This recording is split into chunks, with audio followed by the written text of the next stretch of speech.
નમસ્કાર, હું પ્રવીણ. આજનો મુદ્દો ચૂંટણીનો ગરબો. આમ તો તમામને ખ્યાલ જ છે કે 8 પેટા ચૂંટણીની જે ખાલી બેઠકો છે, ચૂંટણીની જાહેરાત થઈ ચૂકી છે. 3 નવેમ્બરે મતદાન થશે. જ્યારે બિહાર ઇલેક્શન ડિક્લેર થયું ત્યારે વાત થઈ હતી કે 29 તારીખે બેઠક મળશે ને બેઠક બાદ કોઈ નિર્ણય લેવાશે, કેમ કે એમપીમાં પણ છે બાય ઇલેક્શન, બીજા સ્ટેટ્સમાં પણ છે અને ગુજરાતમાં પણ 8 બેઠકની ચૂંટણી છે. આ પહેલા પણ 5 બેઠકની પેટા ચૂંટણી યોજાઈ હતી, પરંતુ કોરોના કાળ છે. હવે ચૂંટણીનો જે સમયગાળો છે એ ચૂંટણીનો સમયગાળો એ પ્રકારનો છે કે તમે ફોર્મ ભરવાની અને ખેંચવાની જે ડેટ છે ત્યારથી 17 તારીખથી નવરાત્રીની શરૂઆત થઈ રહી છે અને 3 નવેમ્બરે ચૂંટણી છે. નવરાત્રીની શરૂઆત થશે, પણ નવરાત્રી યોજાશે કે નહીં હજુ એક સવાલ છે. રાજ્ય કક્ષાનો નવરાત્રીનો કાર્યક્રમ સરકારે રદ કર્યો છે. અલગ અલગ આયોજકોએ નવરાત્રી રદ કરી છે અને આઈએમએ ઇન્ડિયન મેડિકલ એસોસિએશને પણ કહ્યું છે કે આ પરિસ્થિતિમાં, આ કપરી પરિસ્થિતિમાં નવરાત્રી ન યોજવી જોઈએ, એ હિતમાં છે, કેમ કે લાંબા સમયથી ડોક્ટર્સ પણ મહેનત કરી રહ્યા છે. પણ ચૂંટણી આવી ગઈ છે, ચૂંટણીનો ગરબો ગુમશે. નવરાત્રી યોજાય કે ન યોજાય, ચૂંટણી પ્રચારમાં વ્યસ્ત રહેશે તમામ રાજકીય પક્ષ અને આ પહેલા પણ વ્યસ્ત હતા. જે બેઠકો પર, જે બેઠકો ખાલી થઈ, જે બેઠક કોંગ્રેસના ધારાસભ્યોની હતી, કોંગ્રેસના ધારાસભ્યોએ રાજીનામું આપ્યું. અમુક નામો, 5 જેટલા નામો ભાજપમાં પણ ગયા છે. 3 વેઇટિંગમાં છે, પણ 5માંથી કેટલાને ટિકિટ મળશે કે નહીં એક સવાલ છે. લોકો પક્ષ પલટુઓને આવકારશે કે નકારશે, કેમ કે અંતિમ પેટા ચૂંટણીમાં તો 3ને નકાર્યા હતા. 2 સૌથી મોટા, અલ્પેશ ઠાકોર અને ધવલસિંહ ઝાલા. આ પરિસ્થિતિમાં એક તરફ કોરોના કાળ છે, બીજી તરફ ચૂંટણીનો ગરબો છે. આ પહેલા પણ રેલીઓ યોજાઈ, બંને પક્ષોએ સોશિયલ ડિસ્ટન્સના ધજાગરા ઉડાડ્યા છે અને ઇલેક્શન કમિશને પણ જે ગાઈડલાઈન જાહેર કરી છે, ચાહે બિહાર ઇલેક્શનની હોય કે પેટા ચૂંટણીની હોય, તેના પ્રમાણે ઘણી બધી બાબતોનું ધ્યાન રાખવાનું છે. પણ જો બધી જ વસ્તુઓનું ધ્યાન રાખીએ તો અમે નેતા કેમ કહેવાય? એના ઘણા બધા ઉદાહરણ આપણે 2 મહિનામાં જોયા. તો હવે કોરોના કાળમાં પેટા ચૂંટણી, વર્તમાન પરિસ્થિતિમાં એન્ટી ઇન્કમ્બન્સી, કયા મુદ્દા, સ્થાનિક મુદ્દાઓ, વિપક્ષ 77માંથી બહુ નીચે પહોંચી ગયું અને તેની સામે સત્તા પક્ષ સામે પણ ઘણા બધા સવાલ છે. તો આ પરિસ્થિતિમાં જે નિર્ણય છે એ તો ઇલેક્શન કમિશન કરે છે, પણ વર્તમાન પરિસ્થિતિને ધ્યાનમાં રાખીને જે ચૂંટણી યોજાશે તો પ્રાથમિકતાઓ પણ ચર્ચાશે. એ જ પ્રાથમિકતાઓ વિશે ચર્ચા કરીશું ચૂંટણીના ગરબામાં.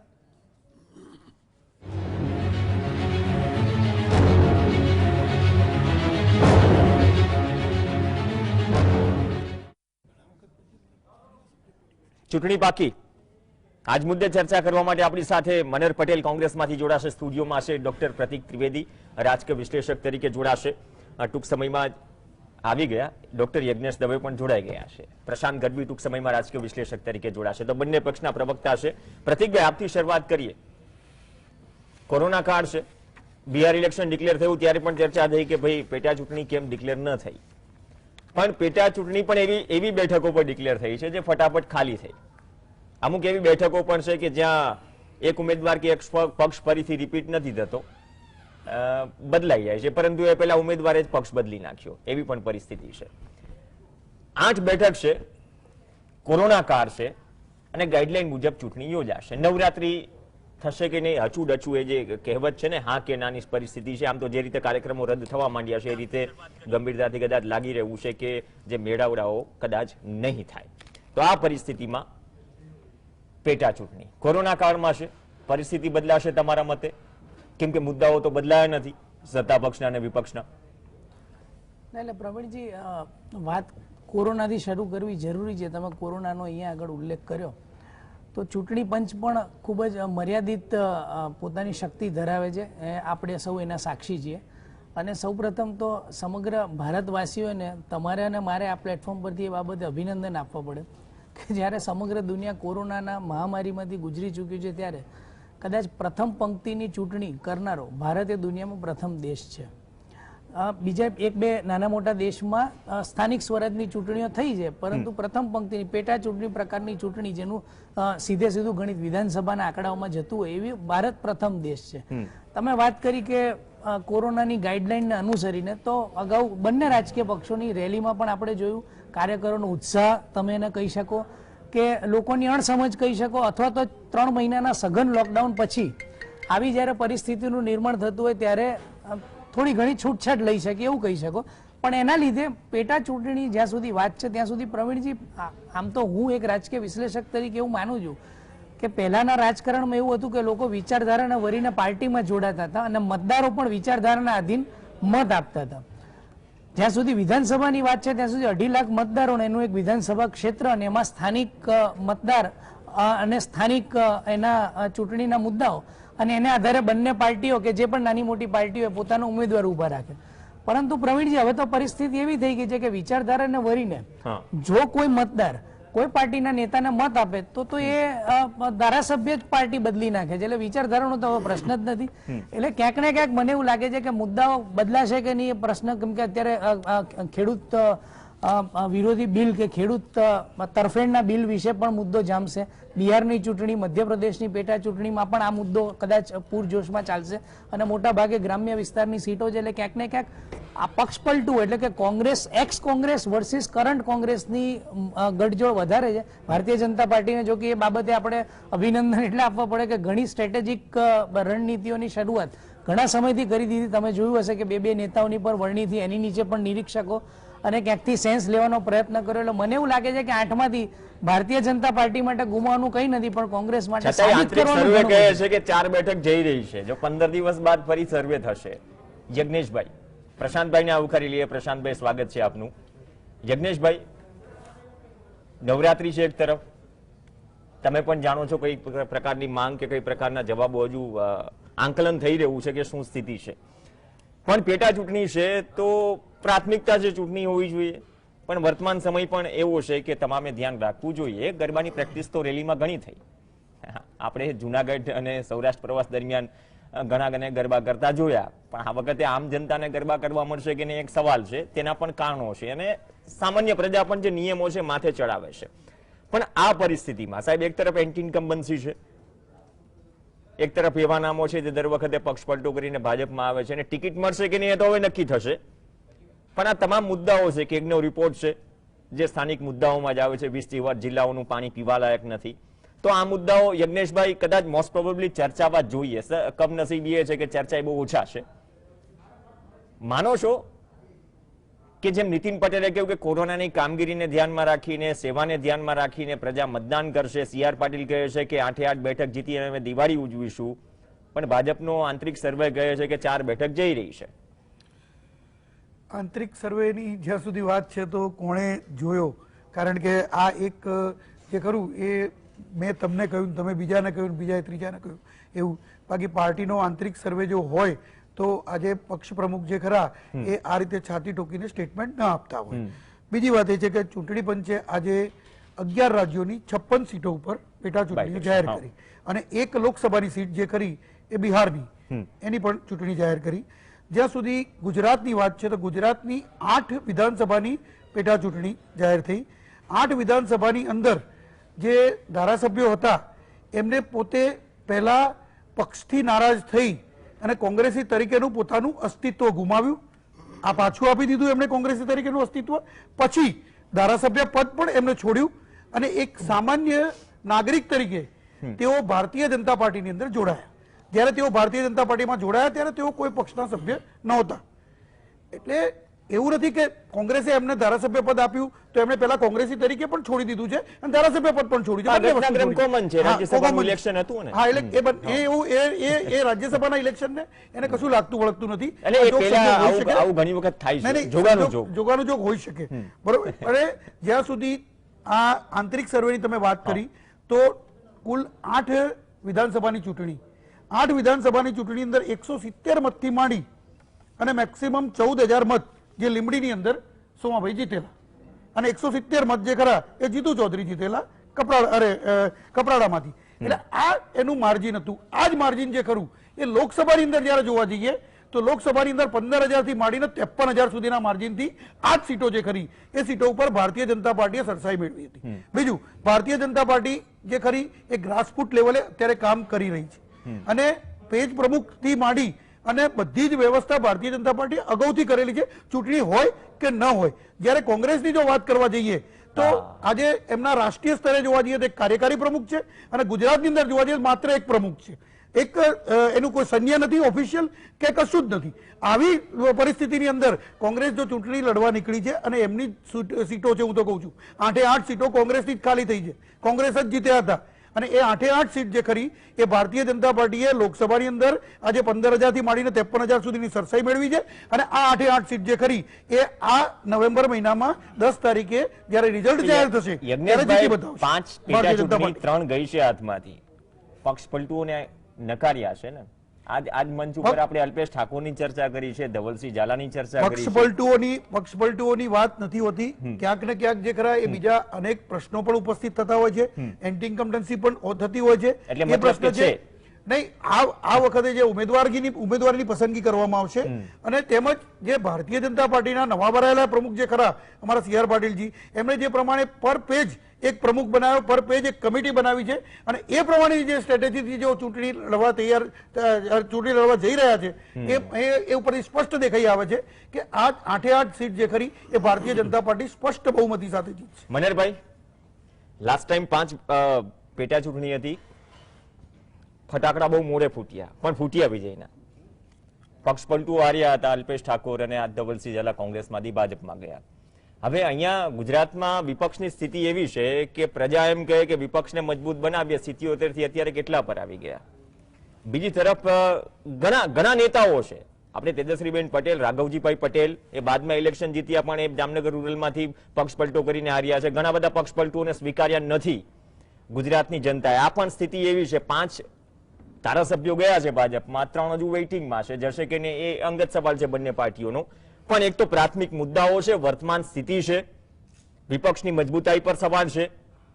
મેન્ડેટ આપીને સીટ વાઇઝ તો મજબૂત બનાવે છે, પણ ઓન ફિલ્ડ બહુ મોટો ક્વેશ્ચન માર્ક જેમ સત્તા પક્ષ સામે છે. રેણભાઈ, આ જે પેટા ચૂંટણી જે આવી છે એની પાછળના કારણો ભારતીય જનતા પાર્ટી છે. આ જે 8 ધારાસભ્યો જે છે એ અમે ત્યારે જે તે સમયે જ્યારે ટીવીના માધ્યમથી કંઈ ને કઈ રીતે પત્રકારો અમને વારંવાર એક સવાલ પૂછતા હતા, કોંગ્રેસ ધોવાય છે, કોંગ્રેસ તૂટે છે, કોંગ્રેસ ભાંગે છે, કોંગ્રેસ આમ થાય છે. આ સવાલો એ એટલા માટે નીકળતા હતા ત્યારે અમે એને જવાબ આપતા હતા કે કોંગ્રેસ તૂટે છે, ભાંગે છે, ધોવાય છે. આ ધારાસભ્યો છે એ અમારામાંથી નીકળ્યા પછી એ કમલમની અંદર ગયા ત્યારે અમારા ગણિત સાચા પડી ગયા. કારણ કે કોઈએ જાહેર જીવન છોડી નથી દીધું, કોઈ બાવા સાધુ નથી બની ગયા. એને બહુ ઈચ્છા થતી હતી 2.5 લાખની સેવા કરવા માટે આવ્યા અને વિસ્તારમાં આવ્યા ને કે અમે તમારું હામ કરે, એ નહોતું. જો એ હોત તો પોતાની જાહેર જીવનને જે લોકોએ એને કોલ આપ્યો હતો, જે લોકોને એને કીધું હતું કે હું તમારા તમામ પ્રશ્નો સાથે હું તમારી સાથે ઉભો છું, 2.5 લાખ લોકોના મત વિસ્તારની અંદર ફરતા ફરતા માથા ટેકવ્યા હતા. આ રાજનીતિની વ્યાખ્યા પ્રમાણે જે રાજનીતિ કરે છે એના લોકોને પક્ષનો એક રોલ હોય છે, એક ઉમેદવારનો પણ એક રોલ હોય છે. એ ઉમેદવાર પોતાની પાછી પાની કરી અને કઈ ને કઈ રીતે, આપણે અત્યારે એવું કોઈ પ્રૂવ નથી, રાજનીતિમાં કોઈ પ્રૂવ નથી થતું કે એને કેટલા પૈસા આપી દે, કેટલે કઈ લાલચ આપીને કે, પણ વાસ્તવિકતા આપણો જે શ્રોતા વર્ગ જે છે, તમારો દર્શક વર્ગ છે આખા ગુજરાતનો, એ બહુ સારી રીતે જાણે છે કે 8 ચૂંટણી શું કામ આવી. નંબર 1. બીજા નંબરની અંદર રાજનીતિની અંદર જનતા મત શું કામ આપે? તમને મત શું કામ આપવા જાય છે? લોકશાહીની અંદર મત આપવા પાછળનું રહસ્ય શું? જાહેર જીવનની અંદર લોકસત્તા બનાવવા માટે લોકો મત આપે છે કે અમારી સરકાર બને. એની સરકાર તો અત્યારે ઓલરેડી બની ગઈ છે. તો આ પરિસ્થિતિની અંદર અત્યારે જે સારો માહોલ દેશનો કે રાજ્યનો છે, કોરોના પહેલાની વાત લઈ લો ને કોરોના પછીની વાત લઈ લો, એક રિસ્પોન્સિબલ જે સરકાર બનવી જોઈએ જે રાજ્યની કે દેશની, એ આજે છે. ગામડાનો ખેડૂત કે ગામડાનો બેરોજગાર કે ગામડાની શિક્ષિત મહિલા કે શિક્ષિત યુવાન, એ જે માગે છે એ આ જે 2.5 વર્ષથી કે છેલ્લા 25 વર્ષથી આ રાજ્યની સરકારો આપે છે. પ્રશ્ન અહીંયા એ છે કે હું મત આપું ત્યારે મારી સુખાકારી માટે મારી સરકાર મારા માટે કેટલું કરી શકે એમ છે. આ બેઝિક સિદ્ધાંત સાથે વળેલી વાત છે. અત્યારે મારે તમને પૂછું કે પેટા ચૂંટણી પક્ષ પલટુઓ, તમે જે શબ્દ પ્રયોગ કર્યો, કોંગ્રેસમાંથી ગયેલા લોકો 8 જણ ત્યાંમાંથી એને કોકને આપશે કોકને નહીં આપશે એ ભારતીય જનતા પાર્ટીનું, કારણ કે એનો બાળકો બની ગયા છે, એટલે એનો વિષય છે. પ્રશ્ન અહીંયા એ છે કે તમામ ભારતીય જનતા પાર્ટીના ઉમેદવાર બને કે ન બને, આ તમામ બેઠક કોંગ્રેસને ફાળે જશે. ગુજરાતનો ખેડૂત, ગુજરાતનો બેરોજગાર, આજે આપણે એક દિવસ ઉપર તમે નજર કરશો, તમારા મીડિયાના સ્ક્રીન ઉપરથી તમને દેખાશે અને તમે જોવા છો કે આપણે એવું સાંભળતા હતા કે જે ભૂતકાળની ચૂંટણીઓ થઈ ત્યારે ભારતીય જનતા પાર્ટીએ તમે જે વાતો કરી છે, જે વાતો, હું ટોટલ વાતો કરું છું, જનતાને બધી ખબર છે. હું તમને પહેલી વાત કરું, 2014ની અંદર 5 યુવાનો માટેની બેરોજગારીની વાત, મહિલાઓની માટેની વાત, પછી વિદ્યાર્થીઓના શિક્ષણની વાત અને ખેડૂતના પાકની ભાવની વાત. મને કહો એ લોકોના સ્લોગન અત્યારે લાગવાના ગામડામાં ખેતી વિશે 8 બેઠકો છે. બીજી વાત, પેટા ચૂંટણીની અંદર પક્ષ પલટુઓ જે છે એની ઇમેજ આ ગુજરાતમાં કેવી છે એ તમે કીધું કે 5 માંથી 3, 8 માંથી 3 ગઈ અને બાકીની આ રાજ્યસભાની ચૂંટણી 2017માં આવી, 2019માં આવી અને 2020માં આવી. સાહેબ, કેમ સીમાચિહ્ન આ જગ્યા ઉપર તે લોકસભા વિધાનસભાના સભ્યો જાય છે? પ્રશ્ન અહીંયા એ છે, ગુજરાતની જનતા સમજી ચૂકી છે કે હવે આ ભારતીય જનતા પાર્ટી 2-2.5 લાખ મતદારો વચ્ચે નથી જઈ શકે એમ, એટલે 2-2.5 લાખથી ચૂંટાયેલો ધારાસભ્ય જ ખરીદી લો, કારણ કે આમ થાય તે 2-5 કરોડ રૂપિયા ખર્ચવાના ભાગે આવશે તો સીધો જ લઈ લો. આ માનસિકતાથી જે ભારતીય જનતા પાર્ટી જે કામ કરે છે એને વળતા પાણી થઈ ગયા છે, જનતા જાણી ગઈ છે. અને બીજું એક છેલ્લે મારી વાત મૂકી દઉં કે સતત ને સતત મને એમ કહો કે સતત ને સતત આ ભારતીય જનતા પાર્ટીનો એક આગેવાન એવું બોલતો હતો કે ગુજરાતની અંદર કે દેશની તેજુરી ઉપર અમે કોંગ્રેસનો પંજો નહીં પડવા દઈએ. સાહેબ, આજે આખા તેજુરી ઉપર પડી ગયેલા છે. આરબીઆઈ ની પરિસ્થિતિ, ગામડાનો એક છોકરોને પૂછશો ને તો ખબર પડશે કે ભાઈ બધું તળિયા ઝાટક થઈ ગયું છે ને 20 લાખ સેના આપે છે. એટલે આવી કોમન વાતોથી ગુજરાતની જનતા બહુ પ્રબુદ્ધ છે, બહુ પ્રબુદ્ધ લોકો છે. અને દાવાઓ બંને તરફથી છે પ્રશાંતભાઈ.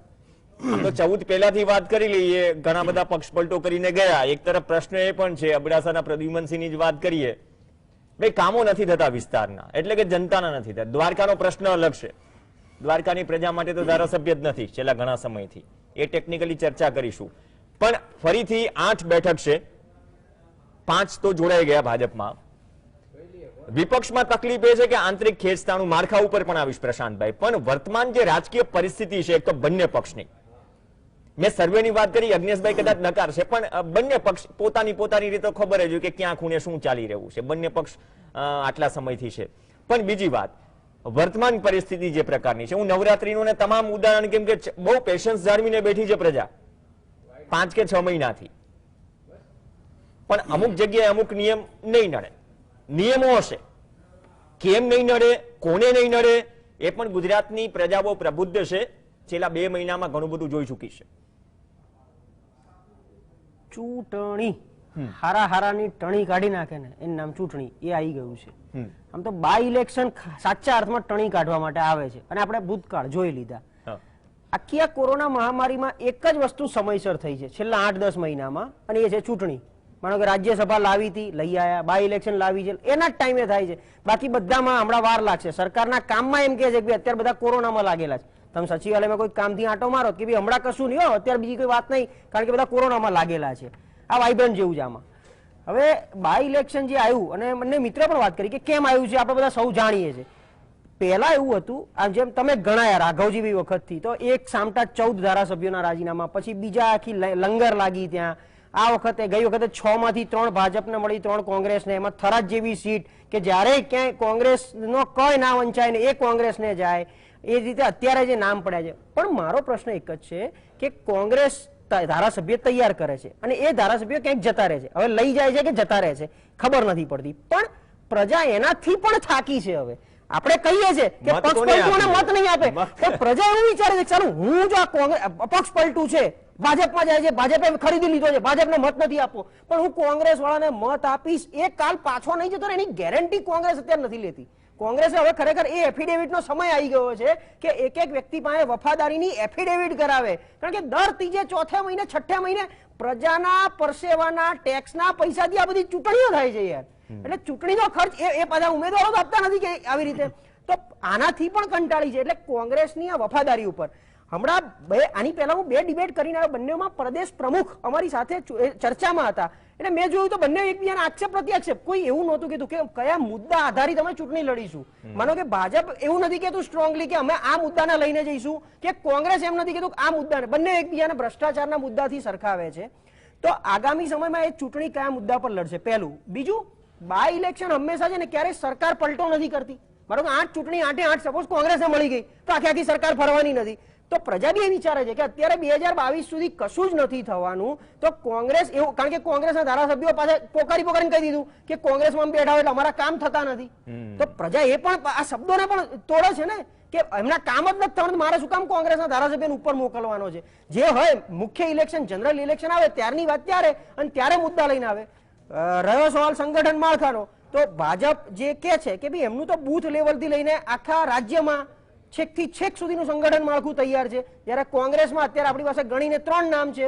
એક વિરોધ પક્ષના નેતા છે, એક પ્રદેશ પ્રમુખ છે અને એક ઇન્ચાર્જ પ્રદેશ પ્રમુખ છે હાર્દિક પટેલના સ્વરૂપમાં. તો આ કોંગ્રેસનું પોતાનું માળખું અત્યારે તૈયાર નથી. તો બૂથ લેવલ સુધી જવાની તૈયારી 8 પેટા ચૂંટણી. ગઈ વખતે જે 6 પેટા ચૂંટણીમાં 3 સીટ ભાજપ જે હાર્યું છે ને, એ ભાજપને હરાવવામાં નથી આવ્યું, એ ઉમેદવારોને હરાવવામાં આવ્યા છે. એટલે પક્ષ તરફથી હોય, એટલે આંતરિક રોષથી હોય, કોઈ બી રીતે હોય, પણ એ આ વખતે ઉમેદવારોને પણ હરાવવામાં પરિસ્થિતિ આવ્યા. એ થશે. આ વખતે એ તો ધ્યાન રાખશે ને, હવે કારણ કે આ જે વખતે- પણ નામો ગયા છે, જેવી કાકડિયાથી માંડીને જે પણ નામો ગયા છે, આ વખતે મોટું પ્રદ્યુમનસિંહ ચેલેન્જ જાડેજા. સીઆર પાટીલ સાહેબ માટે એટલે છે કે એમણે બધી જગ્યાએ રેલીમાં કહી દીધું કે હવે કોંગ્રેસમાંથી આયેલાને ટિકિટ નહીં મળે. એટલે આ 8 ને ટિકિટ આપશે, 8 માંથી 5 જોઈન્ટ કર્યું છે, તે 5 ને ટિકિટ આપશે. હવે જો એમને જ ટિકિટ આપવાનું છે તો અભી બોલા અભી ફોક, હમણાં મહિના પહેલા જ તમે કહીને આવ્યા છો કે અમે કોઈને ટિકિટ નહીં આપીએ. તો હવે એ લોકોને માનો કે ટિકિટ આપે છે તો આ ભાજપના કાર્યકરોનો જે આંતરિક રોષ છેલ્લા 2-3 વર્ષથી ચાલ્યો છે, એ રોષને ડામવા માટે થઈને તો આવી રીતે ભાવને ઉપરથી લાયા છે, ક્યાંક સંગઠનમાં તકલીફ છે એને ડેમેજ કંટ્રોલ કરવા માટેનો ભાજપ પ્રયત્ન કરી રહી છે. તો અહીંયા ડેમેજ કંટ્રોલ તો થતું નથી. ઓકે, તો યજ્ઞેશભાઈ, એ જ વાત થઈ કે પાટીલ સાહેબે કહ્યું કે હવે કોંગ્રેસમાંથી આવેલાને ટિકિટ નહીં મળે. આમ ચૂંટણી ઢંઢેરાઓમાં તો કોઈ પણ પક્ષ, રાજકીય પક્ષ હોય, જો ઘણા વાયદાઓ પૂરા થતા નથી, વચન પૂરા થતા નથી, એટલે આ પણ એક ધર્મ સંકટ જેવું છે. એક ધર્મ સંકટ તો છે જ કે એ ફેસ કરવાનું છે. એ જે ધર્મ સંકટ જે થયો સૌરાષ્ટ્ર અને ઉત્તર ગુજરાતનો પ્રવાસ, પ્રજામાં એ થોડો રોષ પણ હતો, સવાલ પણ કરી રહી હતી કે ભાઈ આટલા તહેવારો અમે સ્કીપ કરીએ, આટલા તહેવારો ન ઉજવીએ, આમ જનતા થઈને નિયમો માથે ચડાવીએ, અને રાજકીય પક્ષો કોઈને દાદ દેતા નથી. એક મુદ્દો એ છે, એન્ટી ઇન્કમ્બન્સી તો છે. એક મુદ્દો આ છે કે ભાઈ અમને આમ જનતાને નિયમ લાગુ પડે છે. બીજો મુદ્દો એ છે 5 આવી તો ગયા. કોંગ્રેસની જેમ કોંગ્રેસ અને ભાજપનો એક દુખાવો કોમન છે. અંદર ખાને જો ટિકિટ ન મળે તો સ્થિતિ જાણીએ છે શું છે. પહેલા તો કોઈ પણ રાજકીય પક્ષ હોય એ ઘણી બધી ચર્ચા કર્યા બાદ, ઘણી બધી વિચારણા કર્યા બાદ જીતી શકે એવા ઉમેદવારને અને પક્ષને વફાદાર રહી શકે, આ શબ્દ એટલા માટે વાપરું છું કે આદરણીય મનહરભાઈ ઘણા અભ્યાસુ છે, પોતે વિધાનસભાની ચૂંટણી પણ લડી ચૂકેલા છે, લોકસભાની ચૂંટણી પણ લડી ચૂકેલા છે, અને એમને ખ્યાલ એ હોવો જોઈએ. એક શબ્દ એ બોલી ગયા કે દરેક વખતે જે ખરા એ રાજ્યસભાનું ઇલેક્શન આવે ત્યારે ધારાસભ્યો તૂટે છે. તો આટલું જ્ઞાન જો કોંગ્રેસને છે, આટલા અભ્યાસુ વ્યક્તિઓને, કે દરેક વખતે તૂટે છે, તો એવા લોકોને તમે ટિકિટ જ શું કરવા આપો છો? તમારા તૂટી જાય છે. અને જો તમે ટિકિટ આપો છો તો તમારી ભૂલ છે કે તમારા ઉમેદવારો એવા કેવા છે. બીજી વસ્તુ એ છે કે લોકતંત્રની અંદર જ્યારે ધારાસભ્ય ચૂંટાઈને જાય ત્યારે ધારાસભ્ય એકલો નથી હોતો, એની પાસે એનો પક્ષ હોય છે. આજે કોઈ પણ ધારાસભ્ય ચૂંટાઈને જતો હોય ને તો પછી અપક્ષ શબ્દ લાગે, એનો પક્ષ હોય છે, અને એ ધારાસભ્ય એના વિસ્તારના કોઈ પણ કામ કરવા માટે જો વિરોધ પક્ષમાં હોય તો એના વિરોધ પક્ષના નેતાને અથવા તો એના પક્ષ પ્રમુખને વાત કરે અને એ લોકો સંયુક્તપણે રજૂઆત કરે ત્યારે એના કામ થતા હોય છે. જો એનું પક્ષમાં જ ન ઉપજતું હોય અથવા તો એના પક્ષના નેતા એનું સાંભળતા જ ના હોય, ત્યાં તો પરિસ્થિતિ એવી છે કે પક્ષના નેતા જે ખરા એવા વ્યક્તિ લઈ આવવામાં વિપક્ષનો ધારાસભ્ય કહે છે કામ નથી થતા. એક મુદ્દો એ છે કે વિપક્ષમાં છું એટલે કામ નથી થતા. નહીં, પ્રજાએ શું સમજવું? આ પ્રદ્યુમનસિંહ જાડેજા લઈ લો કે અન્ય ધારાસભ્ય જાડેજા એક જ વસ્તુ કહી હતી કે ગુજરાતમાં સંગઠન માળખું અધ્ધરતાલ છે કોંગ્રેસનું. જનતા તો અપેક્ષા રાખે ને પોતાનો વિસ્તારનો ધારાસભ્ય છે, ચાહે ભાજપ હોય કે કોંગ્રેસ હોય. પ્રદ્યુમનસિંહે ચોખ્ખું કહ્યું હતું કે મારા પક્ષની નેતાગીરીથી હું નારાજ છું અને મારા વિસ્તારના જે કાર્યો માટે હું ત્યાં રજૂઆત કરવા જઉં છું ત્યારે મને મારો પક્ષ સાથ નથી આપતો. આ એના સ્પષ્ટ શબ્દો હતા. તમે એના શબ્દો ફરીથી એક વખત સાંભળી લેજો. એટલે એનો પક્ષ એને સાથ નથી આપતો.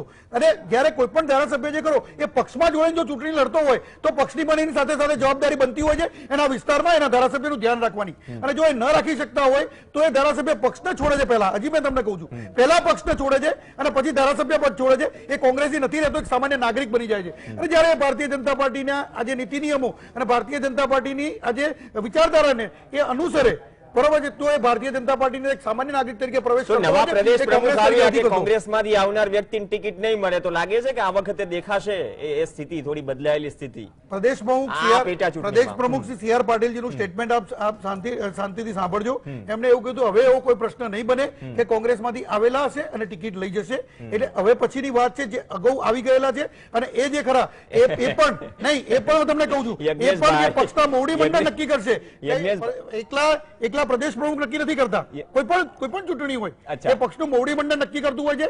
અને બીજું, જીતી શકે એવા ઉમેદવારને દરેક પક્ષ જે કરો એ જીતી શકે એવો ઉમેદવાર હોય અને પોતાના પક્ષના વફાદાર રહી શકે એવા ઉમેદવાર હોય પ્રતીકભાઈ. અને પ્રજાના કામ કરી શકે હોય એવા ઉમેદવારને ટિકિટ મળતી હોય છે. પ્રતીકભાઈ, આમ તો છે ને બંને પક્ષના ઉમેદવાર હાઈકમાન્ડ જ નક્કી કરે છે. બિલકુલ બરાબર છે. હવે જગનેશભાઈએ કીધું કે હવે નહીં, એમ આવી ગયા ઠીક છે. હવે એટલે એનો અર્થ જે અત્યારે જે પણ ચાલી રહ્યું હોય, પણ આ પરિસ્થિતિમાં છે ને પ્રાથમિકતા પણ સમજવી પડશે. પ્રાથમિકતા બંને પક્ષ માટે છે. છેલ્લા 4-6 મહિનામાં શું થયું, કયા મુદ્દાઓ હતા જાણીએ છીએ. હજુ પણ કેટલી માંગ છે. 10 વાગ્યા પછી કર્ફ્યુ કે દુકાનો બંધ કરાવવાની વાત છે. એ પણ પ્રાથમિકતા અલ્ટિમેટલી એ તો ખ્યાલ આવી ગયો ને કે કોરોના કાળ છે, કેસીસ વધી રહ્યા છે, સ્થિતિ ખરાબ છે.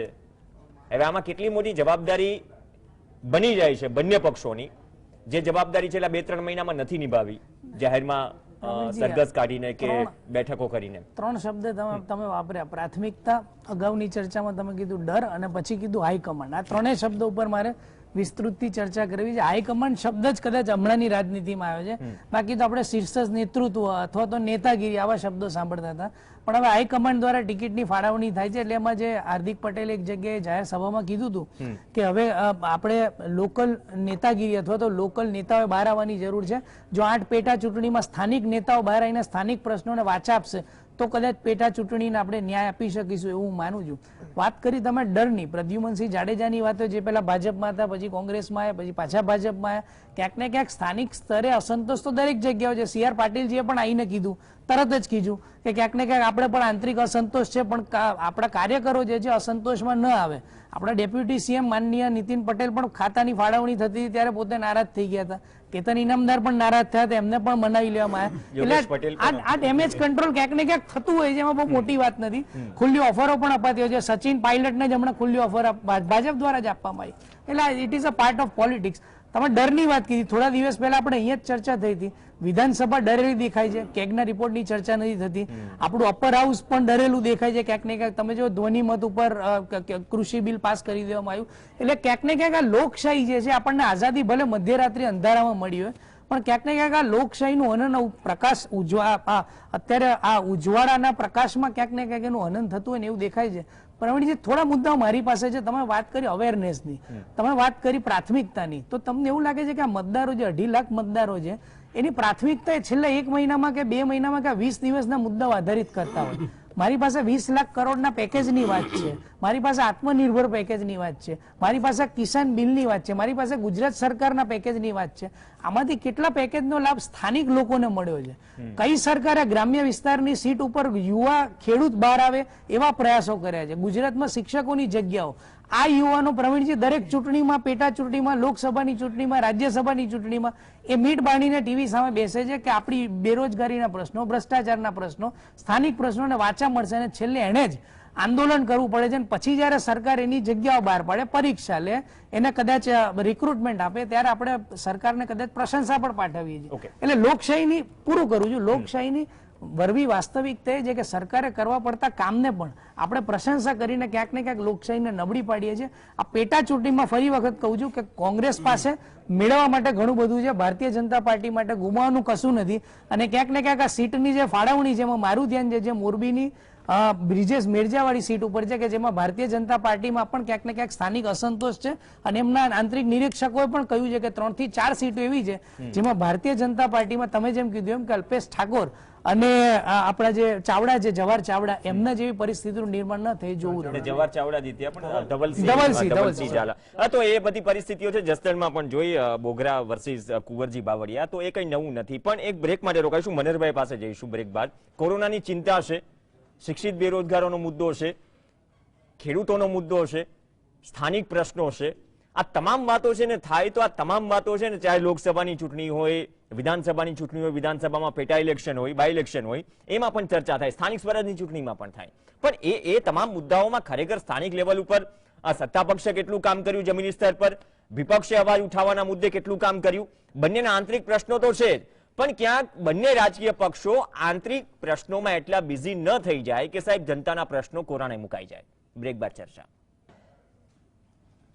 ચૂંટણીનો ગરબો ચર્ચા આગળ વધારીએ. 8 બેઠક માટે પેટા ચૂંટણીની જાહેરાત થઈ. 3 નવેમ્બરે ચૂંટણી યોજાશે અને કોરોના મહામારી વચ્ચે ઘણા બધા સ્થાનિક મુદ્દાઓ પણ છે. ભલે નવરાત્રી યોજાય કે ન યોજાય, પણ રાજકીય પક્ષો ચૂંટણીનો ગરબો પ્રચારના સ્વરૂપે ફેરવશે તમામ 8 બેઠક પર. ચર્ચા આગળ વધારીએ. મનહર પટેલ આપણી સાથે છે. મનહરભાઈ, બ્રેક પહેલા વાત થઈ, આમ તો સાતવ સાહેબ કહે છે કે પેટા ચૂંટણી પછી માળખું ઘણા લાંબા સમયથી અટકેલું છે. માળખાની જેમ થોડું આમ જનતાનું કોરોનાના કારણે બજેટ પણ ખોરવાયું છે. કોંગ્રેસ દેખાય ગાંધીનગરમાં ગઈકાલે કૃષિ બિલના વિરોધમાં. એ સિવાય પણ ઘણા બધા મુદ્દાઓ છે જેમાં વિપક્ષની જવાબદેહી અને જવાબદારી પણ છે. પણ એ મુદ્દાઓ આમ છે ને, ઘણી વખત જે પ્રશાંતભાઈ વાત કરીને કે થોડો છે ને આક્રોશ હોય છે, જનતા સમજી જાય છે, વિપક્ષ માને કે ન માને, વિપક્ષ સમજાવે કે ન સમજાવે, વિપક્ષ અને સત્તા પક્ષને છે ને સમય પડે જગ્યા દેખાડી દેશે ઉમેદવારને. પણ છતાં પણ આંકડાઓ દિવસે દિવસે ગમે એટલા નંબર્સ આપે પણ એ ઘટી રહ્યા છે. તો શું ગુજરાતમાં આ જ પ્રકારની વસ્તુઓ ચર્ચાશે? આજે નહીં LRD ની ચર્ચા થાય, નહીં ભરતીઓ બાકી છે એની ચર્ચા થાય, નહીં શિક્ષકોની ભરતી બાકી છે એની ચર્ચા થાય, કેમ કે આ તમામનો સ્ટાફ પણ ચૂંટણીમાં જોઈએ ને, તીડ ભગાવવા માટે પણ જોઈએ, સર્વે માટે પણ જોઈએ, ચૂંટણીમાં પણ જોઈએ. પ્રજાને બસ એના પ્રાથમિક મુદ્દાઓમાં રસ છે, નહીં કે ભાજપ કોંગ્રેસ. તો બંને અમુક મુદ્દાઓ પર સાયમલ્ટેનિયસલી કદાચ એક તો થાવ, જે 4 કે 5 મુદ્દા ગણાવ્યા મનહરભાઈ, કે માત્ર જીતના દાવા થશે? પ્રવીણભાઈ, 3 વાત અહીં ચર્ચા થઈ. એમાં ભાઈ પ્રશાંતભાઈની જે વાત હતી કે કોંગ્રેસને મત શું કામ આપે, પહેલા એની વાત કરું. આ જાહેર જીવન અને લોકશાહીનું તંત્ર જે આપણું ગોઠવાયેલું છે ને, જે એ બંધારણીય હકો જે મળેલા છે જનતાને, એના માટે જે ચૂંટાયેલી પાંખ હોય અને સત્તામાં બેઠી હોય અને દાખલા તરીકે એનો વિરોધ વિપક્ષના કોઈ ધારાસભ્યને ચૂંટે તો એનો અવાજ એ બ્યુરોક્રેટ્સ લેવલથી તંત્ર લેવલ પાસે કામ હોય છે, એનાથી કોઈ ફરક નથી પડતો. અને જો ફરક પડતો હોત તો કુંવરજીભાઈએ જે વાત લઈને જે પાર્ટી છોડી હતી કે મારા ત્યાં આગળ મારા કામ નથી થતા, હું મંત્રીમાં આવું, હું સત્તામાં આવું, પાવરમાં આવું તો હું મારા વિસ્તારના કામ કરી શકું. અને તે દિવસે જે જાહેર જીવનની અંદર કુંવરજીભાઈએ 25 વર્ષથી રાજનીતિ કરી, ત્યાં આગળ નથી, ત્યાં આગળ સાયન્સ કોલેજ નથી, જસદણની અંદર બગીચો નથી, ગામડામાં પાણીની સુવિધા એ આજે નથી થઈ. એટલે મારું કહેવાનું એ છે, આ બધી ચર્ચા એવી છે કે તમે પેલા હૃદયથી કોંગ્રેસ જે રાજનીતિ કરી રહી છે એમાં તંત્ર કામ કરે કે ન કરે, અમારી પાસે અમને ખબર પડી કે ખેડૂતોની પ્રશ્ન છે, ખેડૂતોની વાત છે, અમે વિધાનસભા સુધી પહોંચવાનો પ્રયત્ન કર્યો, અમને ન પહોંચવા દીધા.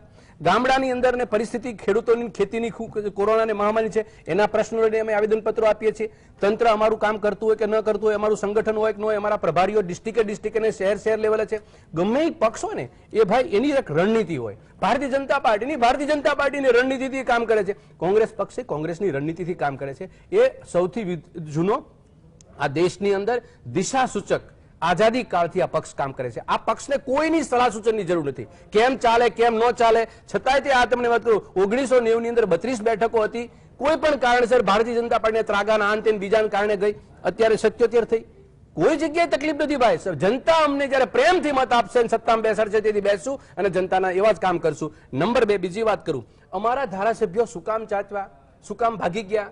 ભારતીય જનતા પાર્ટી એમ કે તમે નહોતા સાચવવા. હું તમને અહીંયા 15 નામ ગણાવું કે જે ભારતીય જનતા પાર્ટીના મેમ્બર ઓફ પાર્લામેન્ટ ભાગી ગયા છે, તો તમે એને વિચારીને ટિકિટ નહોતી આપી? અરુણ શૌરી, યશવંત સિંહા, BC ખંડુરી, સાવિત્રી ફૂલે, રામપ્રસાદ બિલજા, શ્યામચરણ ગુપ્તા, નાના પટોલે, શેરસિંહ દુલાઈ, રાકેશ રાચન, અશોક કુમાર, કીર્તિ આઝાદ, શત્રુઘ્ન સિંહા, આ તમામ લોકો ભારતીય જનતા પાર્ટીના મેમ્બર ઓફ પાર્લામેન્ટ હતા અને પાર્ટીને બેઠી કરનારી લોકો હતા, પાયાના પથ્થરો હતા. એ લોકો કેમ ભાઈ તમે ભાગી ગયા? એમાંથી 50% લોકોએ તો ભેખ લઈ લીધો જાહેર જીવનનો, ભાઈ મૂકી દો, કોઈ પાર્ટી નથી જોતું. આટલા સંવેદનશીલ રાજનીતિજ્ઞ માણસો ભારતીય જનતા પાર્ટીમાં હતા. કોઈ એના ઉપર આરોપ નથી લગાવી શકી ભારતીય જનતા પાર્ટી પૈસા લઈને ગયા ગયા. એમાંથી 3 થી 4 લોકો અન્ય પક્ષમાં ગયા. મારું કહેવાનું એ છે કે પારદર્શક રીતે રાજનીતિ કરીએ, પારદર્શક રીતે વહીવટ કરીએ. જે સરકાર બેઠી છે એ મૃત્યુના આંકડા છુપાવે, જે સરકાર બેઠી છે એ ટેસ્ટિંગના આંકડા છુપાવે, જે સરકાર બેઠી છે એ દર્દીના આંકડા છુપાવે.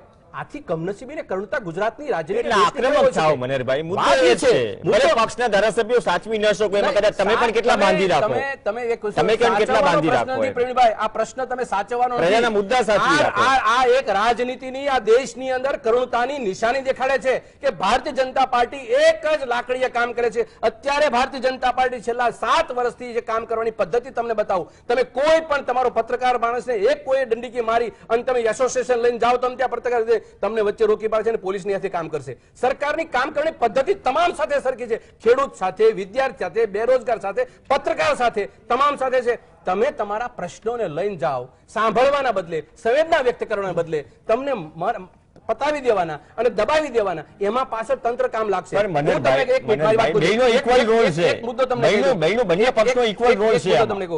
ઇક્વલ રોલ નથી. કોંગ્રેસ આટલું મજબૂતીથી નંબર આપ્યો જનતાએ.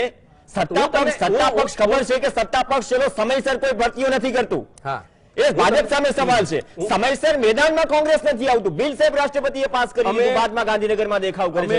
અમે છે ને, અમે આ પદ્ધતિથી કાર્ય પદ્ધતિ જે ભાજપની છે ને, એવી કાર્ય પદ્ધતિ કોંગ્રેસની ક્યાં નહીં. અમે તેથી ગોરો સામે લડતા, અત્યારે ચોરોની સામે લડીએ છીએ. કઈ ફરક નથી. વાત અમે લડવાની અમારી માનસિકતા છે, લડશું. અને બીજા નંબરની અંદર ખેડૂતોની સાથે ઉભા રહેવાની માનસિકતા, બેરોજગારની સાથે ઉભા રહેવાની માનસિકતા આજે છે. ક્યાં બતાવો ને સીએમ.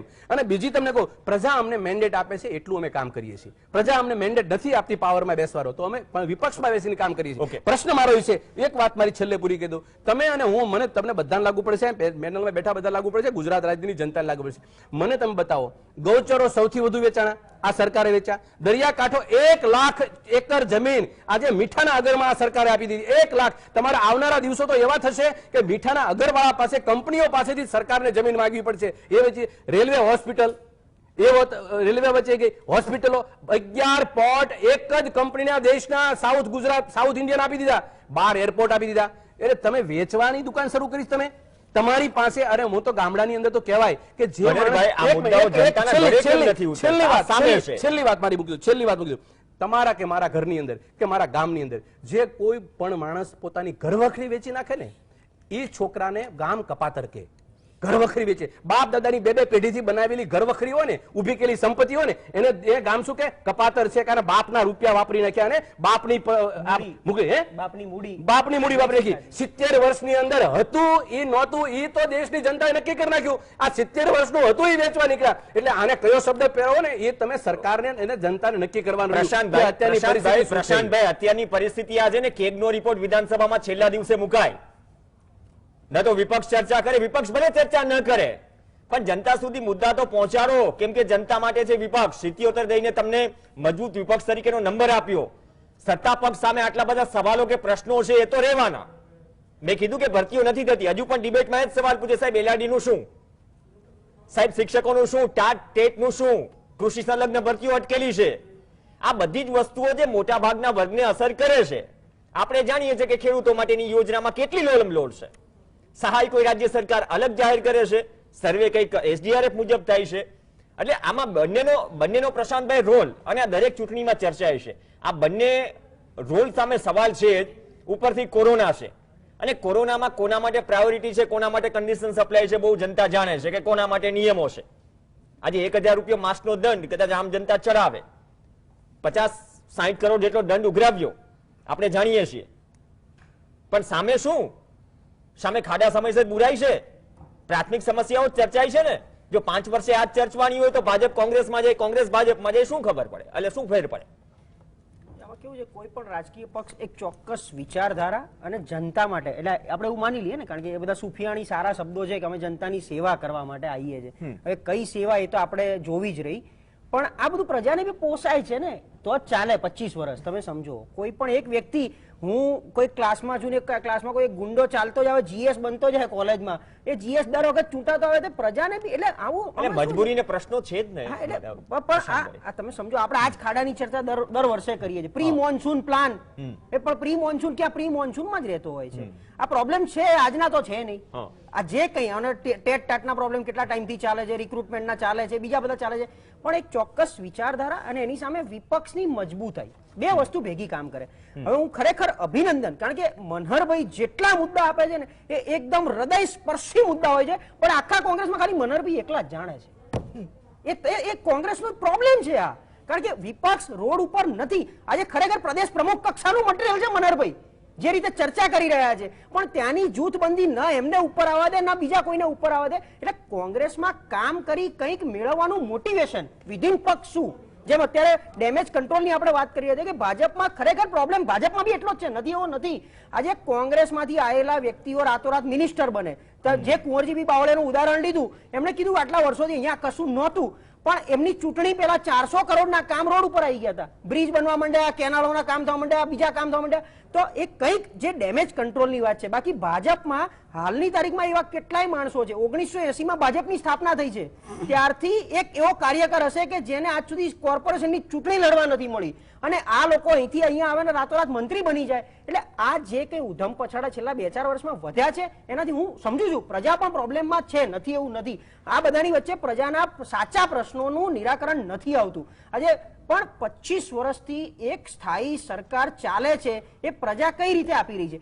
અચ્છા, 2017 માં 77 કોણે પહોંચાડ્યું એ તમે યાદ કરો. 134 વર્ષ જૂની સંસ્થાને 2 ઘોડીના 2 સહારા મળ્યા. અલ્પેશ ઠાકોરના હાર્દિક પટેલ કોંગ્રેસના જૂથબળ ઉપર આવી છે 77 સીટ. કોંગ્રેસનું જૂથબળ યાદ કરો તમે, 50 સીટ, 55 સીટ ને 60 સીટ વધીને 2012, 2007, 2002 એ કોંગ્રેસનું એક જૂથબળ 50-55 સુધી જ લઈ આવતું હતું. આ તો હાર્દિક પટેલને પાટીદાર આંદોલન થયું અને એમાં અમુક પાટીદારને એવું થઈ ગયું કે આમાં આપણે ફાયદો લઈ લેવાનો છે. આજે મોરબીની સીટ શું છે? પાટીદારનું ઉદાહરણ. આશાબેન પટેલ ઊંઝાની સીટ શું હતું? એ પાટીદાર આંદોલનના આશીર્વાદ રૂપે મળેલી સીટ હતી. બાકી ત્યાં કોંગ્રેસ એ રીતે આવે એવી શક્યતામાં નથી એમ.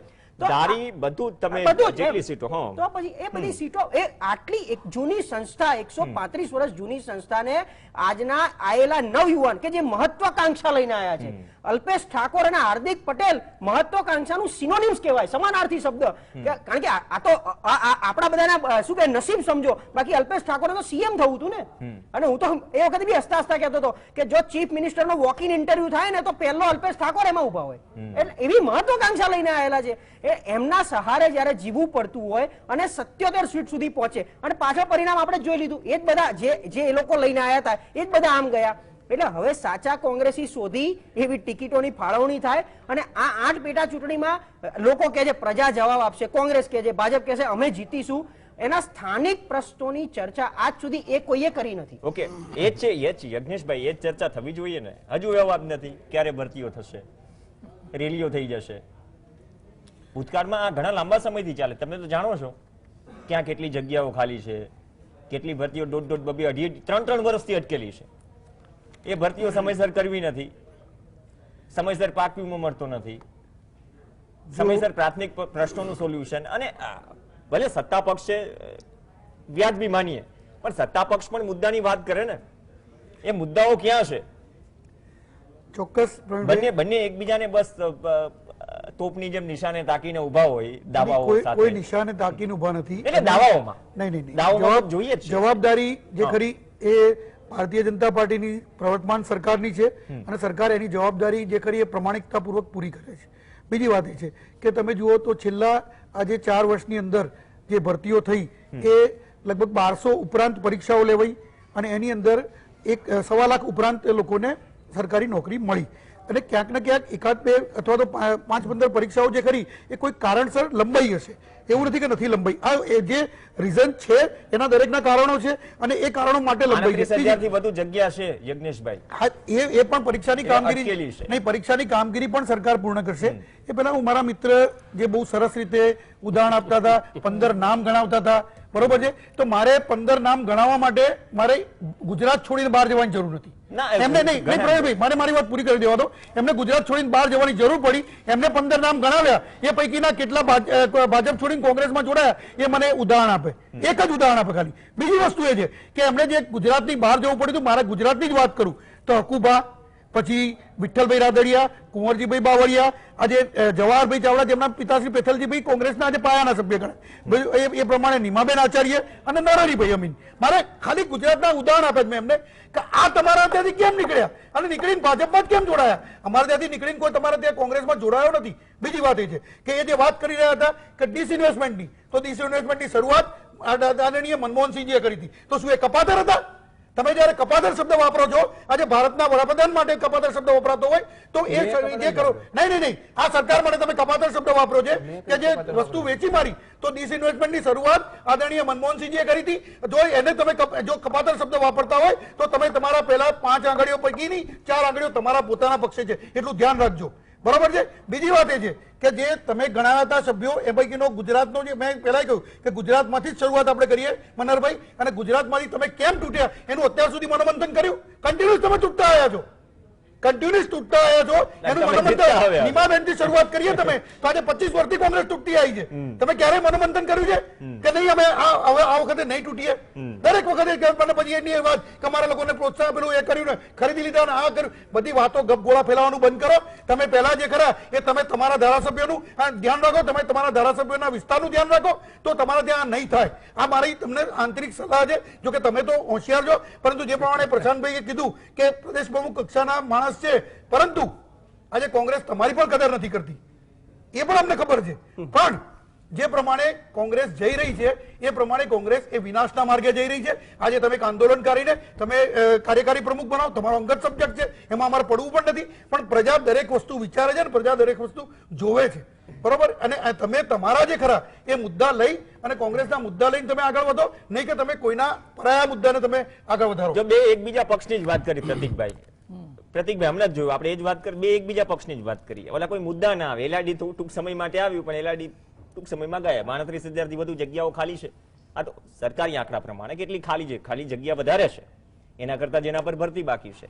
તો આ એ મુદ્દાઓ છે ને, પણ એ મુદ્દાઓ સાઈડમાં છે અને બંને કોનામાં કેટલો જૂથવાદ છે, કોણ સારા નસરા છે, કોણ ક્યાં છે, બસ એની બાયોગ્રાફી બહુ સારી રીતે દર ઇલેક્શનમાં જનતા સામે રાખે છે. એટલે પ્રવીણજી, ભારતનું બંધારણ છે ને દુનિયાના શ્રેષ્ઠ બંધારણમાંથી બનાવવામાં આવેલું એક ક્રક્સ છે. હું વિચારીને બેઠો હતો કે મારો જ્યારે ટર્ન આવશે ત્યારે હું બંને પાર્ટીના પ્રવક્તાઓને વિશેષ અભિનંદન એટલે આપીશ કે આજે ખૂબ જ ગરિમા જાળવીને પોઝિટિવ ચર્ચા થઈ છે, જો ઓફલેટ નથી જોવા મળતી. અને પંડિત જવાહરલાલ નહેરુ, અટલ બિહારી વાજપેયી આવા નેતાઓ પણ આપણે જોયા છે કે જે સંસદમાં ઉભા રહીને પોતાની પાર્ટીની ભૂલો સ્વીકારતા હતા અને વિરોધી પક્ષમાંથી સારા સૂચનો લઈને નરેન્દ્ર મોદી પણ જ્યારે ગુજરાત વિધાનસભામાંથી વિદાય લઈ રહ્યા હતા ત્યારે એમણે કીધું હતું કે હું અહીંયા આગળ વિધાનસભામાં રહીને સૌથી ઓછું બોલ્યો છું, સૌથી વધુ સાંભળ્યું છે, અને વિપક્ષના પ્રશ્નોને તો ખાસ. એટલે ક્યાંક ને ક્યાંક આપણે એવા પણ નેતાઓની અત્યારે ઉપેક્ષા ઝંખી રહ્યા છે કે જે લોકો પાર્ટી ફોરમમાં રહીને જ પાર્ટીની ભૂલોને પાર્ટીના શીર્ષ નેતૃત્વ સુધી પહોંચાડે. પ્રવીણજી, જ્યાં સુધી વાત છે પ્રાથમિકતાની, તો હું બ્રિટનની વાત કરી રહ્યો હતો કે ત્યાંના કાયદામાં મેનિફેસ્ટો જે સરકાર દ્વારા જાહેર કરવામાં આવતી પોલિસી છે એને છે ને કાયદાને આધીન માનવામાં આવે છે. એટલે કોઈ પણ યોજનાનું તમે ઘોષણા કરી દો અને પછી યોજનાના અમલીકરણ વિશે ક્યારે કોઈ વાત જ ના થાય. આજે જીએસટીવીની ડિબેટ ચાલતી હોય અને એમાં 150 થી વધુ કમેન્ટ જ્યારે એલઆરડી માટેની કે શિક્ષકોની ભરતી માટેની આવતી હોય ત્યારે આ વ્યક્તિઓ કોણ છે એ પણ આપણે સમજવાની જરૂર છે. આપણા જ મતદારો છે. ભારતના બંધારણમાં એવી કોઈ જોગવાઈ નથી. એટલે પ્રવીણજી, પ્રશ્ન એ થાય છે કે તમે મોરબીની વાત કરી, અબડાસાની વાત કરી, આ બધી સીટો ઉપર જ થોડા દિવસ પહેલા આપણે એવી પણ ચર્ચા જોઈ હતી કે ત્યાં આગળ સ્થાનિક અધિકારીઓને ટાર્ગેટ આપવામાં આવે છે. દિવસના 500,000 કમાતો વ્યક્તિ પ્રવીણજી જ્યારે કમાઈને ઘર તરફ પાછો જઈ રહ્યો હોય છે ત્યારે કાયદાઓ કેવા, હેલ્મેટનો કાયદો હોય, સીટ બેલ્ટનો કાયદો હોય, ઝીબ્રા ક્રોસિંગનો કાયદો હોય, જાહેરમાં થૂકવાનો કાયદો હોય. સૌથી મોટી ચેલેન્જ આજના સામાન્ય નાગરિકને એ છે કે આજના કમાયેલા 1000 રૂપિયા શું ઘરે જઈશ ત્યારે 1000 લઈને જઈ શકીશ? દિલ્હીની વાત તો દૂર છે, એ 1000 ઘરે સુધી નથી લઈ જઈ શકતો. સ્થાનિક પેટા ચૂંટણી કે આજે 8 પેટા ચૂંટણી આવવા જઈ રહી છે.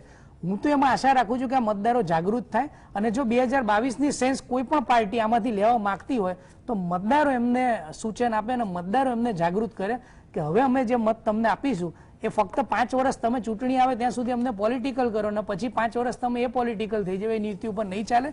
હિસાબ માંગવા પડશે, હિસાબ આપવા પડશે અને નક્કી કરવું પડશે કે સ્થાનિક ચૂંટણી જે છે સ્થાનિક મુદ્દા ઉપર જ લડાય, કેન્દ્રની ચૂંટણી જે છે કેન્દ્રના મુદ્દા ઉપર. પેશન્સ રાખી શકશે પ્રતિકભાઈ જે આજે આપણે અનુભવ છે ટૂંક સમયમાં જ બંને પક્ષો, કેમ કે ચૂંટણી આવે એટલે જાણીએ છીએ કે કેવો માહોલ છે. આમાં એવું છે, એમાં પણ કોરોના છે, સૌથી ગંભીર સ્થિતિ એ છે. બંને પક્ષો કહી જશે આમાં હા કરીશું, પણ નીચે સ્થિતિ ખબર છે બધાને. ના પ્રવીણજી, આપણે રાજકીય સૌહાર્દની ભાવનાઓ પણ આ દેશમાં ખૂબ જોઈ છે. અત્યારે મહારાષ્ટ્રનું ઉદાહરણ તમે લઈ લો, ના મહારાષ્ટ્રનું ઉદાહરણ તમે લઈ લો કે ફડણવીસ હોય ને આપણા રાઉત હોય એ હોટલમાં અત્યારે બંધ બારણે મિટિંગો પણ કરે છે અને મમતા બેનર્જી અને અમિત શાહનો પણ આપણે હળવા મૂડમાં સંવાદ જોયેલો છે. અને ક્યાંક ને ક્યાંક યજ્ઞેશભાઈ જે વાત કરતા હતા, એટલે મારો ખાલી પ્રશ્ન એટલો જ છે યજ્ઞેશભાઈ કે ભરતીઓ ભારતીય જનતા પાર્ટી કરે છે એમાં કોઈ ના નથી, પણ આ વારંવાર થતી ભરતીઓને એનું આ પ્લેટફોર્મ પર આવીને તમારા દ્વારા ખુલાસા કરવા કરતા શા માટે આપણા આટલા વર્ષો પછી પણ એક સિસ્ટમ નથી બનાવી શક્યા કે આ સિસ્ટમ અંતર્ગત આખા દેશમાં ભરતીઓ થશે? પ્રવીણજી, એક જ મુદ્દા ઉપર હું કમ્પ્લીટ કરું કે જે ઈડી અને સીબીઆઈની સમગ્ર નેશનલ મીડિયામાં ચર્ચા ચાલી રહી છે, કેન્દ્ર સરકાર હસ્તગત છે, એમાં પણ 60% જગ્યા ખાલી છે. આજનો આંકડો જે હું લઈને આવ્યો છું 4,20,541 જગ્યાઓ તો એવી છે કે જે કેન્દ્ર સરકારના હસ્તગત છે, એ પણ ખાલી છે ને આ મોદી 2.0 ની આપણે વાત કરી રહ્યા છે, $5 ટ્રિલિયન ઇકોનોમીની આપણે વાત કરી રહ્યા છીએ. વિધાનસભાની સીટ બહુ લાંબા સમય સુધી ખાલી ન રહી શકે. મનહરભાઈ, ઘણા બધા નિયમ છે પણ 40 સેકન્ડ બંને પક્ષોને, પણ આ નિયમો પાળશે ખરા બંને પક્ષો? બંને બહુ સારી દેખાડી છે અવેરનેસ નહીં, 2 મહિનામાં છેલ્લી. હું એક વાત મૂકું અહીંયા આગળ, આપણા માટે જાણવી જરૂરી છે, ખૂબ જાણવી જરૂરી છે કે ભારતીય જનતા પાર્ટીનું જે ડેવલપમેન્ટ જે હતું 2014ની અંદર, ત્યારે એમને, એટલે આ ચર્ચા એટલા માટે હું તમને કરું છું ને જનતાને, તમારા શ્રોતાઓ, જીએસટીવીના શ્રોતાને, ગુજરાતની જનતા વચ્ચે મૂકું છું કે ભારતીય જનતા પાર્ટીનો ગ્રાફ જે વધ્યો અને એ ગ્રાફની અંદર નીચો પડે છે, એના વચ્ચેના ઘણા બધા કારણો છે. એમાંનું એક કારણ આ છે કે 2014ની અંદર જે પાર્ટી સાથે એને ભાગીદારી કરી હતી, મતલબ સાથીદાર પક્ષ તરીકે ગણાવ્યા હતા, એમાં પૈકીના એને 22 પાર્ટી હતી. 22 પાર્ટીમાંથી 16 પાર્ટી એને ગઠબંધન તોડી નાખ્યું અને 16 પૈકીની મારી પાસે યાદી છે, પણ તમે કરુણતા દેશની તમે જુઓ, એ જે પૈકીની તમામ પાર્ટી હતી ને એ પાર્ટીની કેવી સાથે એને ભાગીદારી કરી હતી. દાખલા તરીકે ગોરખા જનમુક્તિ મોરચો, એને અલગ ગોરખા લેન્ડ માંગવું હતું, એની સાથે ભાગી. નાગા જનમુક્તિ મોરચા, એને આઝાદ નાગાલેન્ડ ની અંદર, એની પીડીપી ની અંદર કાશ્મીર માંગતા હતા, એની સાથે ભાગીદારી કરી. દાખલા બોડો શિવસેના, આ જે મતલબ જે કઈ મારું કહેવાનો મતલબ ટૂંકું તાત્પર્ય તમને આપું કે અમે સંવેદના વ્યક્ત કરતાની સાથે એમ કેન પ્રકારે ગમે તેવી રીતે પરિસ્થિતિથી સત્તા હાંસલ કરવાથી જનતાને કશો ફાયદો નથી. અને છેલ્લે એક મારી વાત એ મૂકું, ભાઈએ જે વાત કરી કે જગ્યા ખાલી છે, ગુજરાતની અંદર 38% જગ્યા તો સામાન્ય ગામડાઓની અંદર, મારા એક ભાવનગરનો દાખલો આપું કે એક 770 તલાટી મંત્રી છે, એમાં 300 તલાટી કમ મંત્રીની જગ્યા ખાલી છે. ભાવનગરનું અમારું બોટાદ છે, બોટાદ જિલ્લાની અંદર સર્કલ નર્મદા નિગમની ઓફિસ છે, એની અંદર જે સ્ટાફ છે એમાંથી 70% સ્ટાફ ખાલી છે. બધી જગ્યાએ મનહરભાઈ એ સ્થિતિ છે, બધી જગ્યાએ એ સ્થિતિ છે. મેઇન તમારી અમારી વાત વાતને સાંભળીને કરવા કરતા તે સરકારની નૈતિક જવાબદારી મનહરભાઈ એ છે ને કે આટલું 38,000 થી વધુ જગ્યાઓ ખાલી છે, ગ્રામ સેવક નથી. 40 સેકન્ડમાં યજ્ઞેશભાઈ, સત્તા પક્ષ અને વિપક્ષ બંનેની જવાબદારી છે. આટલી ગંભીર પરિસ્થિતિ છે, પેશન્સ રાખજો. આમ તો નહીં જરવાય ઉત્સાહ અને ઉમરકામાં. 8 શબ્દો આ મંચ પરથી ઉચ્ચારાયા છે, ઉત્સાહ અને ઉમરકામાં થઈ જાય, એટલે આ બધી વસ્તુઓ રિપીટ ન થાય એવી અપેક્ષા. સરકાર દરેક જે કરી એ મુદ્દે મેં પહેલા પણ કીધું, પ્રમાણિક પ્રયત્નો કરે છે અને જ્યાં જ્યાં જે ભરતીના અટકેલા છે એ ભરતીઓ પણ પૂર્ણ કરવાની સરકારે પૂરેપૂરી તૈયારી છે ને એ કાર્ય તરફ આગળ વધી રહ્યા છે. પરંતુ જ્યાં સુધી વાત છે 8 પેટા ચૂંટણીની, તો કેન્દ્ર સરકારે જે ગાઈડલાઈન નક્કી કરી છે ચૂંટણી પંચે કે વર્ચ્યુઅલ પ્રચાર કરવો, 5 માણસથી વધારે જે ખરા એ ભેગા નહીં થવા, આ બધા નીતિ નિયમોનું પાલન કરીને અમારા પ્રદેશ પ્રમુખ CR પાટીલજીએ પણ કહ્યું છે કે આ નીતિ નિયમોનું પાલન કરીને ભારતીય જનતા પાર્ટી ચોક્કસ આગળ વધશે અને 8 સીટો ઉપર જલવંત વિજય મેળવશે. ઓકે, કેમ કે કરવું જ જોઈએ. આપણે જાણીએ છીએ ઉત્તર ગુજરાત અને સૌરાષ્ટ્રના પ્રવાસ બાદ કેટલા નેતાઓને કોરોના થયા. ભાજપના નેતાઓ પણ છે એ મેળાવડાવવા, કોંગ્રેસના નેતાઓને પણ કોરોના થયા છે. અનફોર્ચ્યુનેટલી ઘણા જીવ પણ ગુમાવ્યા છે. સ્વાસ્થ્યની ચિંતા છે, જેમ સરકાર અને વિપક્ષને આમ જનતાની ચિંતા હોય, તો ભાઈ મતદાર છે કે તેમના સત્તા પક્ષના લોકો છે કે વિપક્ષના લોકો છે, ચિંતા હોય. પણ અપેક્ષા રાખી 8 સીટ તો ભરાઈ જશે, ખાલી બેઠકો પણ ભરાય અને ખાલી બેઠકો મુદ્દે જે જનતાનો અવાજ છે ને એ પણ સંભળાય, ન માત્ર ચૂંટણી પૂરતો. આ તો કદાચ જે પણ વિસ્તારમાં આવે તો પૂછજો બંને પક્ષોને શું સ્થિતિ છે. અપેક્ષા રાખીએ કે નવરાત્રી અચૂડચું છે પણ ચૂંટણીનો ગરબો ફરશે. કોરોનાની મહામારીમાં આ ચૂંટણીના ગરબામાં ગંભીર પરિણામ ન ભોગવવા પડે એટલું ડિસિપ્લિન રાખે બંને પક્ષો, એવી અપેક્ષા. આભાર પ્રશાંતભાઈ, યજ્ઞેશભાઈ, પ્રતિકભાઈ અને મનહરભાઈ. આ સાથે ચર્ચામાં હાલ બસ આટલું જ. નમસ્કાર.